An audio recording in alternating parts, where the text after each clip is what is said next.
자, 재개발 재건축 이야기 조금만 해볼게요. 그래서 결국에는 제 이야기는 뭐냐면, 모르겠어요. 30년 뒤에 인구가 얼마가 줄어들지는 잘 모르겠어요. 근데 무조건 인구가 줄어든다고 하는데, 네. 지금 도심으로 몰리게 돼 있다. 일본도, 일본 부동산 맨날 얘기하는데, 일본은 도쿄 돌아가니까 엄청 땅이 큽니다. 다마 신도시는 엄청 외곽에 있는 신도시고요. 그리고 90년대에도 롯본기이스 가봤잖아요. 롯본기이스는 90년대 초반에 재건축된 거고, 계속 이제 도심은 계속 가격이 올랐다는 거거든. 그래서 어차피 우리나라도 이제 앞으로 보면 도심의 재건축 재개발 위주로 오를 수밖에 없고 살만한 데는 거기밖에 없을 거다. 살만한 데가 거기밖에 없는 게 아니고 돈이 모이는 데가 그 도심의 한 가운데일 거다. 아까 우물 연못 비교했듯이 큰 고기는 가운데로 모일 거다 이런 이야기고요.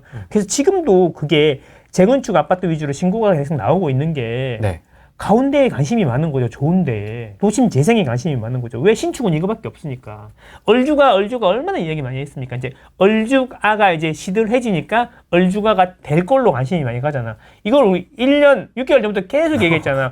우유값이 오르면 뭐가 오른다고? 우유값이 영원히 오른다. 우유값이 오르면 암소값이 오른다. 암소값이 오르면 암송아지 값이 오르는데 지금은 재건축 재개발 진행 많이 된 게 오르고 있는 거고 좋은 데가 오르고 있는 거고 좀 지나면 좀 외곽에 초기 재건축 재개발 이런 게 또 가겠지. 근데 암송아지까지는 아니고 지금 암소를 봐야 된다 이런 이야기예요. 진행이 많이 됐거나 입지가 좋은 데를 먼저 선점하다. 좀 있으면 이쪽으로 갈 거니까 그런 이야기예요. 은마 아파트 2020년 초반부터 했는데 찍혔지 정부에. 그래서 안 되고 있었잖아 은마 아파트가. 근데 드디어 이제 이게 5,900세대로 바뀌고 그 다음에 용적률도 320%까지 해갖고 49층에 일반 분양을 825세대 한다고 해서 이제 계획이 나왔어요. 통과가 됐어. 그래서 이제 통과가 됐단 말이야.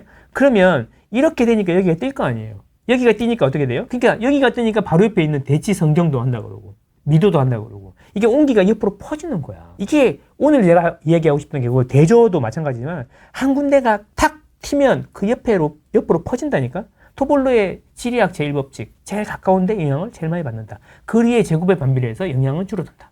여기가 옛날에는 학원이 많았거든. 네. 우선미였고 우성, 성경, 대치 이렇게 대치 미도 이렇게 하고 많았는데 점점 이제 여기는 지을 데가 더 없어요. 아파트 단지라서 뒤 빌라 단지 쪽으로 계속 확장이 되고 롯데백화점 밑쪽으로 엄청나게 확장되고 있어요. 옛날에 미주랑밖에 없었거든요. 네. 근데 이제 그러면 이쪽 확장되면서 이제 역삼동 쪽이 가격이 또 오르기 시작하는 거야. 은마 아파트 같은 경우에는 앞뒤로 다 끼고 있잖아요. 얼마나 좋아요. 여기가 이제 된다. 그리고 여기 성경 아파트는 안 하고 있었는데 우성도 되고 있고 미도도 되고 있으니까 여기도 이제 진행한다 이런 이야기고 이 외곽에 우쌍쌍 그래갖고 여기는 사업 시행까지 많이 진행이 됐죠. 대치 레미안 팰리스는 재건축이고 이쪽은 다 재건축으로 대부분 다 했고 네. 그러니까 이제 여기가 된다 그러니까 주변으로 온기가 퍼진다 이런 이야기예요. 그래서 한 군데가 된다 그러면 그 주변에 관심을 가져봐야 된다. 그래서 잠실주공 5단지가 된다 그러니까 장미가 오르는 거잖아요. 20억 하다가 30억 하는 거고 35억 하는 거잖아요. 근데 이제 그 옆에 잠내아라고 이런 게 입주한단 말이야. 벌써 32억이에요. 그러면 그 32억이 됐으니까 이제 어떻게 되겠냐 그 다음은 이런 거 생각해 봐야 되는 거죠. 그러면 그 옆에 방이동으로 퍼지겠죠. 방이동은 이제 20억 받는데 이제 25억을 넘어서 30억 가까이 가겠지. 35억을 찍어주면. 이런 거 생각해봐야 된다. 목동도 마찬가지다라는 거죠. 목동은 전체적으로 연식이 비슷하고 용적률도 다 낮아요. 보면 120에서 150 사이로 왔다 갔다 하는데 여기 보면 6단지가 여기 있잖아요. 6단지 130에서 140이잖아요. 여기가 제일 빠르고 9단지하고 6단지가 좀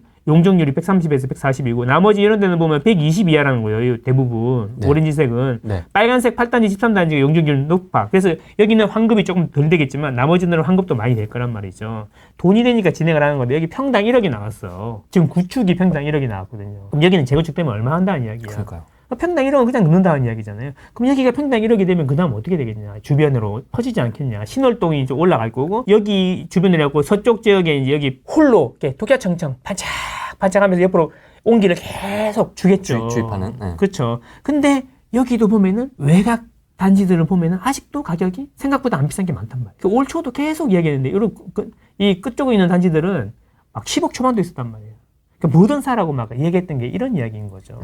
지금 또 이야기하면 지금은 너무 올랐잖아요. 또 6개월 뒤에 보자 어떻게. 그렇게 이야기했잖아. 2023년에 사지 않으면 2024년에 후회할 거고 2024년에 사지 않으면 2025년에 후회할 건데 2026년에 또 후회할 거냐. 이 이야기인 거잖아. 근데 또 분명히 후회할 거야. 분명해. 내가 몇 번을 이야기해요. 분명 후회한다. 여기서 끝나지 않아. 그러면 이제 또 얘기하겠지. 쌤은, 이게 화면 좀 보여주세요. 쌤은 맨날 여의도 여기도 여기도 이제 어떻게 되겠어? 여의도는 좀 다른 게 뭐냐면 다 50층, 70층이에요. 한강뷰 어떻게 되겠어? 색강뷰 나오던가 앞뷰 나오고 막 그렇잖아요. 여기도 거의 동시에 진행이 되고 있단 말이죠. 어떻게 되겠습니까, 여기도? 여기는 평당 1억, 여기 브라이턴이라고 유명하죠? 브라이턴. 뭐 인플루언서가 사시는. 이미 6개월 전에 1억 찍었단 말이야, 평당. 발사 기준은. 그러면 여기는 목동보다 더 비싸겠습니까? 싸겠습니까? 비쌀 것 같습니다. 아, 그러니까. 여기는 어떻게 되겠어? 여기도 관심을 가지시라니까? 여기는 실거주, 다주택자도 실거주 나옵니다. 돈이 없는데요? 그럴 줄 알았어요. 그래서 이제 신고가 행렬하고 있다. 그럴 줄 알았어. 그래서 다 선생님은 맨날 비싼 동네만 이야기하고 맨날 잠실만 얘기하고 분당만 얘기하고 여의도만 얘기하고 분당도 9억짜리, 10억짜리 있거든 아직. 자, 그러니까 내 얘기가 뭐냐면 제가 비싼 동네를 이야기하는 건 아까도 말씀드렸잖아. 비싼 동네가 올라줘야 그 옆에가 오른다니까. 그 옆에가 오른다니까. 자, 진짜 비싼 동네만 이야기하느냐. 장인 뉴타운 6곳 재개발 속도, 동북선 개발 호재. 이거는 모르겠어요. 동북선 개발 호재인지는 모르겠는데 장인 뉴타운도 멈췄던 데가 된다라는 거예요. 이거는 여기 장인 뉴타운이 뭐 A급은 아니지 않습니까? 그죠? 그러니까 서민들도 진짜 열심히 살고 열심히 해왔던 사람들은 트라이 한번 해볼 수도 있잖아요. 신림 뉴타운이 들어봤어요? 상계 뉴타운이랑 신림 뉴타운이 서울의 재개발 중에 제일 마지막에 오르는 데였단 말이에요. 여기도 이제 첫 입주한다는 겁니다. 좀 어떤 분이 여기 뚜껑이라도 사라고 막. 그러니까 누가 뚜껑이라도 사라고 그래. 그 뚜껑이라도 사. 여기 뚜껑이 많아요. 네. 무허가기 때문에 네. 서울에 지방에서 올라온 사람들이 제일 저렴하게 처음 시작하는 데가 신림동이었잖아요. 맞습니다. 그 다리 그렇죠? 밑에. 네. 다리 밑에. 네. 비 오면 막 다시 짚고 무허가로. 정부에서도 별로 신경 안 쓰는 거지. 여름 되면 다 쓸려나가니까 막 계곡에. 예, 그리고 이게 그런데 이제 여기가 이제 그 1, 2, 3구역이 있는데 이제 그 저 밑에 벤처타운 브루지오역 앞에 있는 거기는 인재 사업 시행이 났다는 거야. 네.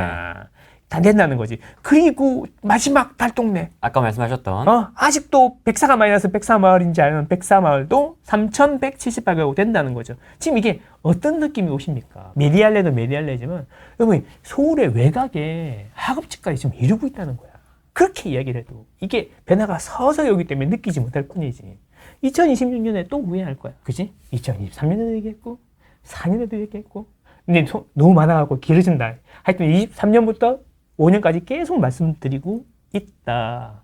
당신이 원하는 데가 서울이고 경기도의 핵심 지역이고 또는 광역시의 중심 지역이라면 지금이 매우 좋은 기회다. 이런 생각입니다. 제재를 사야 됩니까? 신축을 사야 됩니까? 이런 질문을 진짜 많이 해요. 그럼 이제 제재는 오래됐잖아. 그래서 상급지의 제재 또는 그러면 이제 신축은 좋잖아. 새 거잖아. 당장 좋으니까 그 상급지보다 좀 하급지의 신축이 될 거란 말이에요. 지금 이게 막 집은 엉망인데 뭐 수돗물 녹물 나오고 막 층간소음 심하고 막 한번 나가려고 그러면 지하 주차장 없어가지고 주차하려고 그러면 테트리스. 테트리스 해야 되고 막 한 세대 밀어야 나가고 아침에 막 짜증나고 막 사이드 브레이크 끌어 놓으면 막 378! 막 이런 전화도 안 받아. 있어요. 전화 안 받아. 378! 그다음에 전체 방송 나오고. 이제 막 나오고 317 차좀 막 이러면서 막 미루는데 안 밀리면 진짜 맞아. 빡 돌지. 지금 가야 되는데 맞아, 지금 맞아. 그렇잖아. 그런데 상급지고 그치 살기가 불편하니까. 근데 지금 당장 변화의 신축은 하급지죠. 그럼 뭘 사야 되냐 이거죠. 그동안에는 얼죽하니까 신축이 낫지 않습니까? 신축이 많이 올랐으니까 그런 이야기인데 네. 그런 이야기였잖아요. 그런데 지금은 이제 뭐예요? 이제 많이 올랐잖아. 신축이 많이 올랐으니까 이제 재개발 재건축이 갈 때가 됐고 실제로 이렇게 상급지가 이렇게 움직이지 않냐. 그러면 나는 이게 선호의 문제라 생각해. 현재가 당장 편한 게 좋냐? 그렇다고 해서 이게 신축이 서울 평균 수익률 대비해서 낮을 거라고 나는 말 안 해. 평균 이상이겠지. 평균 이상인데 이게 10년이 지나고 15년이 지나면 그때는 어떻게 되겠냐.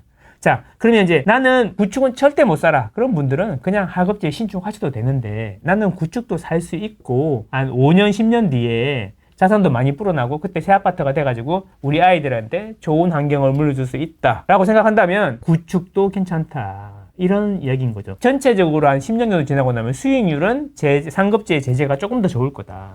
이런 이야기인 거죠. 각자의 상황에 따라 다를 수 있겠다. 그치. 나는 죽어도 나는 주차 딱 떼야 되고 칼같이 딱 떼야 되고 뭐 이런 거 있잖아. 앞에 뭐 이렇게 깨끗해야 되고 밥도 줘야 되고 이러면은 그냥 신축 들어가는 게 낫다. 이런 이야기인 거죠. 그래서 이거를 왜 준비했냐면 진짜 많이 물어봐. 선생님 어떻게 해야 돼요? 얼죽신일 때는 이거 안 물어봤어. 그냥 무조건 신축 사야 돼요. 그런 거였는데 이제 얼죽신 가격이 너무 오르니까 이제 그리고 제재가 자꾸 뛴다니까 사람들이 이제 서서히 움직이기 시작하는 거죠. 이제 고민이 되는 거죠. 야, 옛날에는 무조건 구축은 거기서 살 썩을 것 같아 못 들어가. 바퀴벌레도 나오고 쥐도 나온대. 막 이랬는데 바퀴벌레 한 마리 잡고 5천만 원 더 벌면 되는 거 아닌가. 약간 이런 생각이 들기 시작한 거죠. 여기서 이런 추가 질문이 나올 수도 있는데 음. 그러면 더 줄여서 좀 더 앞에 있는 제재 상급지 대 상대적 하급지 신축. 그것도 마찬가지로 선호의 차이다. 그러니까 절대 난 구축 못한다. 그러면 안 되는 거지. 그까지 내가 뭐 우리 동생이면 내가 욕을 해서 때려서라도 제재를 보내겠지만 네. 제재를 보내겠지만 절대 나는 이런 데 못 산다 하면은 그냥 신축 사줘도 된다. 신축이 서울 평균 수익률보다는 좋을 거다. 하지만 10년 뒤에 훨씬 더 크게 되고 싶다.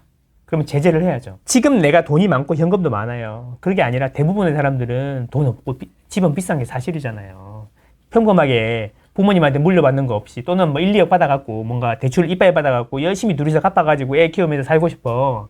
근데 재산은 불리고 싶어. 그러면 당장의 안락함보다는 힘들더라도 소위 말하는 몸빵 해야지. 2년마다 갈아타고 다니면서 하던가 그게 아니면 그냥 오래된 집에 들어가가지고 애기들 키우다 보면 신축 되겠지. 이런 식으로 해야 되는 거죠. 그러니까 2년마다 계속 갈아타기. 2년 뒤에 제일 좋을 때만 골라다니 갈아타든가 바쁘게 살든가 아니면 그냥 구축 들어가가지고 몸빵 하다가 보면은 빵 터질 거 그런 데 들어가서 한 10년 동안 살든가. 묵직하게 수익 내는 거죠. 그치. 그러려 그러면 애들 데리고 집 빼고는 살만해야 되거든. 그래서 입지가 좋은 데로 가야 되는 거야.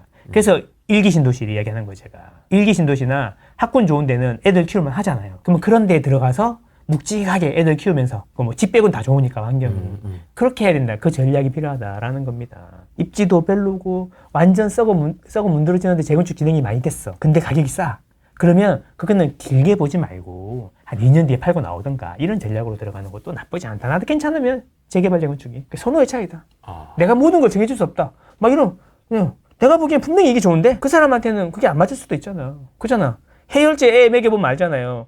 해열제가 2가지인가 3가지 있잖아. 이거 먹여보고 안 들으면 이걸 먹여야 되는 건데. 타입이 있죠. 그렇죠. 그러니까 다 다르다는 거죠. 내가 보기엔 분명히 이게 좋을 것 같은데 니한테 안 맞으면 할 수 없는 거죠. 10년 뒤에 보자. 이런 거죠. 뭐예요?